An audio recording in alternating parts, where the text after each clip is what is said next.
If your Chevy Colorado's AC isn't keeping you cool, keep watching. We've got you covered. There are a few common reasons why your Chevy Colorado's air conditioner compressor might not be working. Let's break it down in simple terms. First up, check the refrigerant levels. If they're too low, your compressor won't kick in. Think of refrigerant as the lifeblood of your AC system. No refrigerant, no cool air. Next, take a look at the compressor clutch. This part engages the compressor to start cooling. If it's worn out or broken, your AC won't work. Listen for a clicking sound when you turn on the AC. No click means trouble. Another culprit could be an electrical issue. Check the fuse and relay for the AC compressor.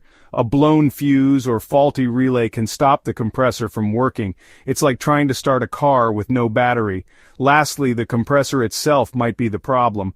Over time, it can wear out or even break. If you've checked everything else and it still doesn't work, it might be time for a new compressor. So, remember these key points. Check your refrigerant levels. Inspect the compressor clutch.